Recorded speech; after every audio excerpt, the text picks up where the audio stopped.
Well, hello, everybody. Welcome back to Strongman Personal Finance. This is a sponsored video. I was compensated to make this video.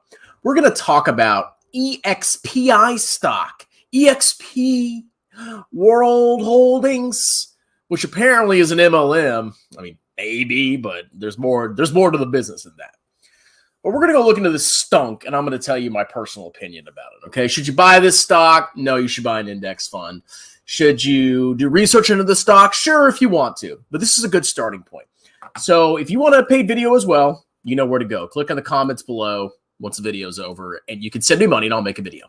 So let's go ahead and talk about EXP World Holdings. What is this company?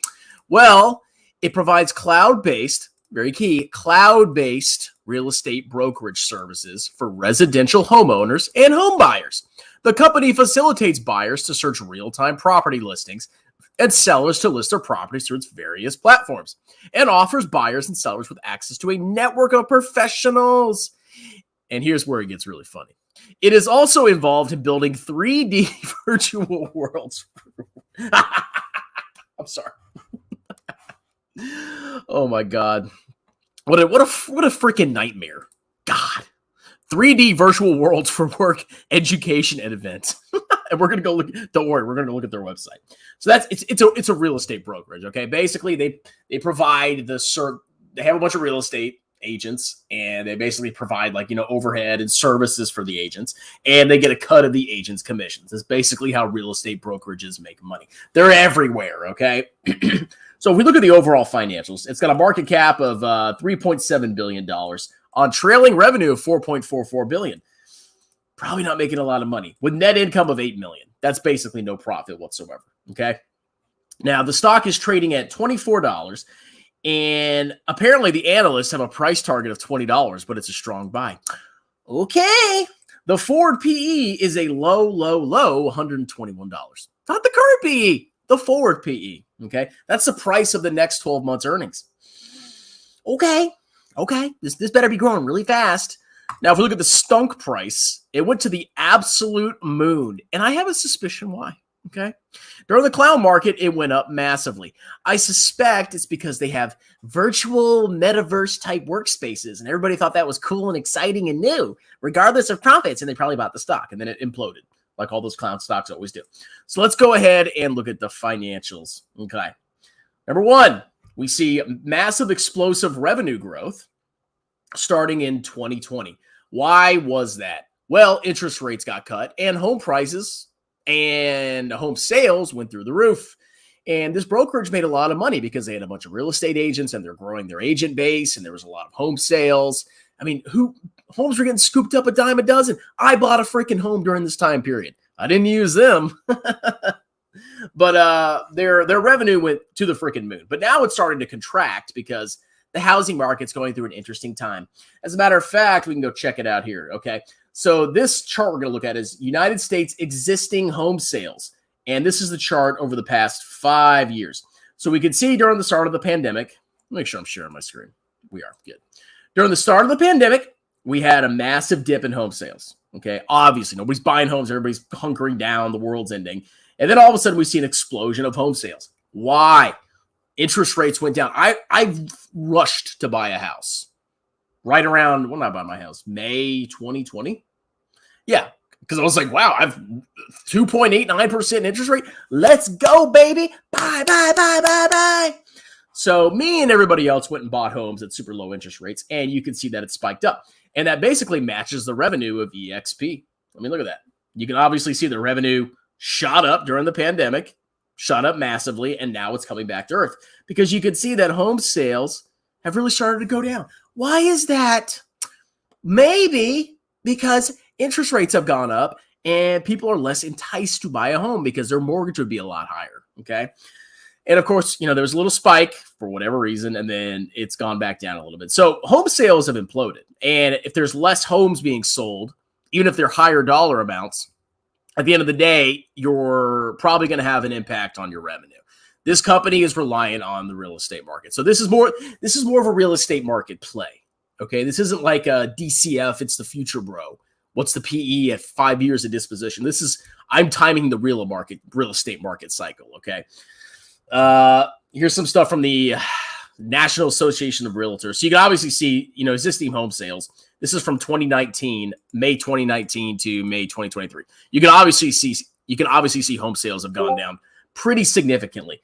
Even though the median price of homes has gone up, if homes drop significantly, the total transaction volume is still going to go down. That's the key thing, is what is the total transaction volume? Because the real estate agents, they get a cut of that. The real estate brokerage, they charge commissions. When you buy a house, trust me, you pay a commission, or the seller does as an enticement, which is what happened to mine. But the commission, that's included in the price of the house. You have to pay that to the real estate agent, and the real estate broker, like EXP, gets a cut of that. That's how they make their money. Okay. So obviously, this is basically the real estate market. So if we look at this company, it's just following the real estate market. Revenue went up, and then now it's starting to go down. If we look at profit margins, okay, their gross margin, they don't make a lot of money. What is their highest expense? We'll go look, but it's basically agent real estate costs. They're spending more money on their agents, or maybe they're giving them more of a cut, et cetera, et cetera. But their gross margin, after paying their agents, isn't very high. Operating margin, non-existent. They're basically like slimly profitable. And profit margin, obviously that's lower, in general, because of operating margin, unless they have some kind of tax benefit. Free cash flow. Well, it's doing good, I guess, but like I said, it's all about the real estate market. Let's go ahead and look at their balance sheet. Do they have positive equity? Yes, they do. What a shock. Retained earnings is, let's see, it's actually positive. Wow, they've actually booked profits in the past. But most of their equity has come from common stock. And we can see the common stock continues to go up. They're definitely issuing shares. That's pretty clear to me. Okay. Total current assets, 290. Total current liabilities, 162. They got $178 million in cash and about 100,000 in receivables. They're probably not going to go bankrupt within a year. I would assume that. Total assets, they have 126, or total long-term assets, 125 versus no long-term. So they basically have no long-term debt. Okay, I've seen worse balance sheets. I don't think they're going bankrupt anytime soon. They've consistently generated operating cash flow and free cash flow.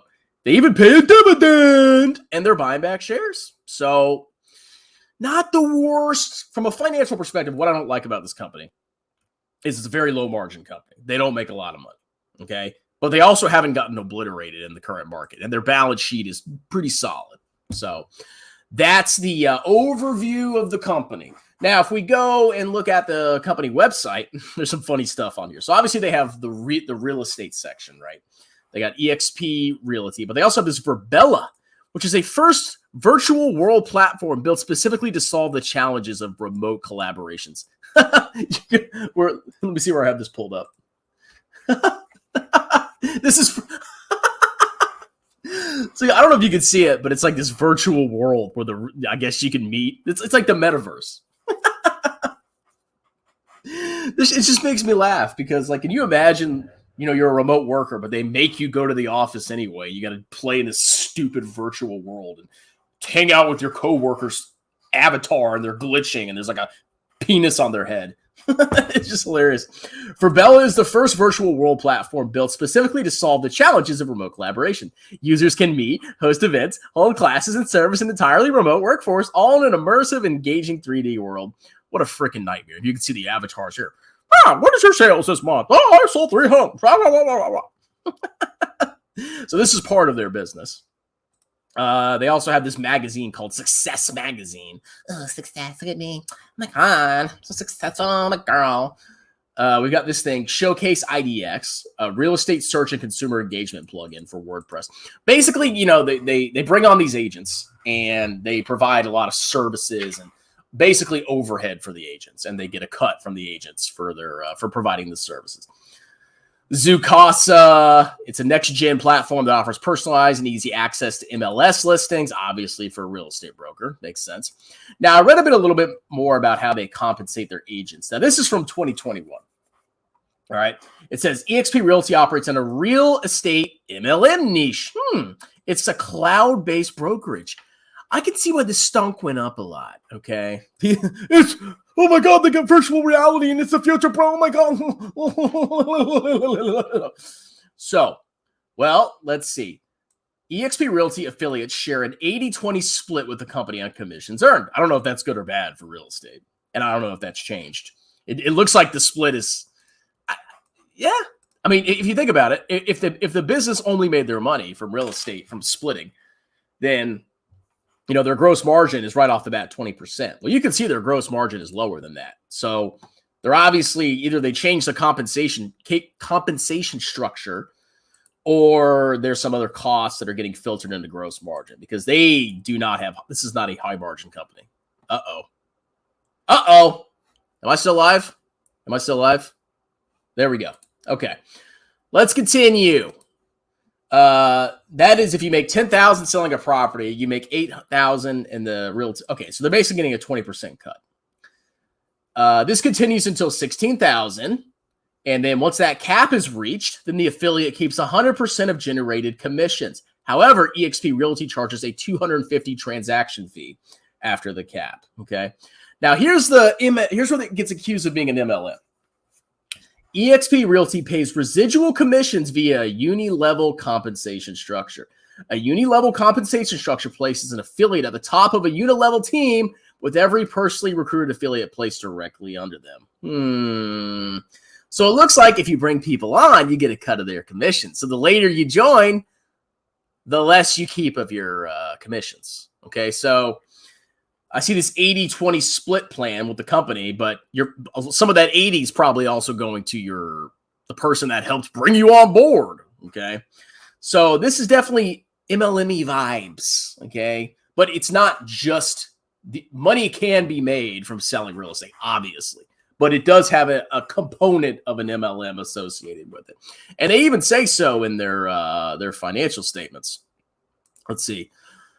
The model features low entry fees, stock ownership opportunities for agents and brokers, and a revenue sharing plan through which agents and brokers can earn commission from transactions conducted by agents and brokers they've attracted to eXp. That's basically the definition of an MLM, okay? Partially, but you can make money from selling. It's not just an MLM, obviously. Okay. So if we look at the financial statement, so they had the disaggregated revenues here. Let's go look at the different, let's go look at some statistics that they pulled up on their most recent financial report. I forget through all this bull crap. Okay. I think it's under management's discussion and analysis. So let's see. We can see from 2020 to 2022, the agent count more than doubled. Transactions more than doubled. Transaction volume more than doubled. Revenue more than doubled. Everything doubled, bro. Their gross margin, however, is basically flat. Okay. Very low gross margin. So it's definitely a growth business. Okay. They're definitely expanding and growing, and they're going to the moon, but they're operating in an environment where interest rates are super high and not as many homes are clearing as has been the average for the past couple of years. So that's obviously going to hurt their revenue. Let's see. Now, out of all their segments, so they do have like an international component. Let's see. So here's the results of their operations. So we can see revenues, their operating expenses, commissions, and other agent-related costs consume 92%. 92% of their revenue gets eaten up by commissions and other agent-related costs. And then they spend another 8% on general and admin. So they have this teeny tiny operating profit. They made 4,000. What is this? This is in millions. I don't even in thousands. So they made 4.8 million off $4.6 billion of revenue. That's not a lot.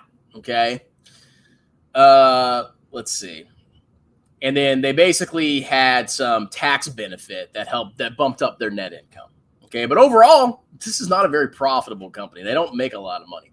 Now, if you look at their different segments, okay, they have a couple segments here. They have the North American, they have international. They are expanding into other countries. They have Verbella, which is the clown platform. Other affiliated service and segment eliminations. Basically, if you have inter-segment sales, you can't put them on your financial statements. And you can see that basically nothing really makes money. Let's go down. Hold on a second. I thought there was another. I thought there was something else on here that showed the profit and loss.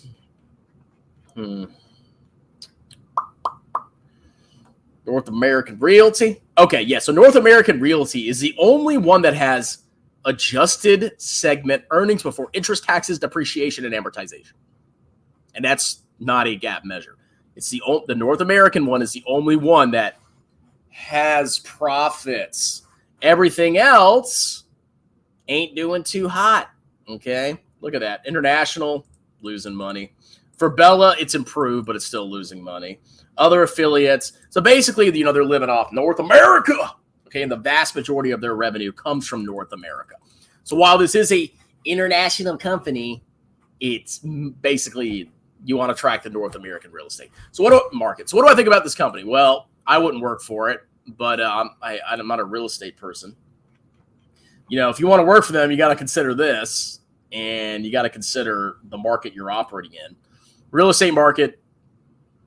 I mean, I'm not an expert in it, but it looks like there's definitely not as many homes being sold as there were over the past couple of years. Let's look back. Yeah, it's like the lowest it's been. Holy crap, man. It's the lowest it's been since the Great Recession. Okay. Well, that's EXPI. It's basically a real estate market play. That's basically it. I mean, I'm sure if the real estate market, if homes start clearing, that company's going to make more and more and more revenue, and maybe they'll improve their profits a little bit. You might be able to make money on the stock. Let's see. Thanks for your videos. It's nice to find someone who states companies and their promoters what they really are. I mean, they have an MLM component, but it's not just a pure MLM. Like it looks like you can make money selling real estate. Just started buying VT and I'm up 3%. I wouldn't focus on returns like that. Yes. Was this a Meet Kevin stock? Was it? I don't know. Where's Kid Fresh? He was banned for texting my cell phone for being a freak. Anyway, that's a sponsored video. If you want a sponsored video, you send me $50 and I'll make you a sponsored video. Talk to you later. Cheers.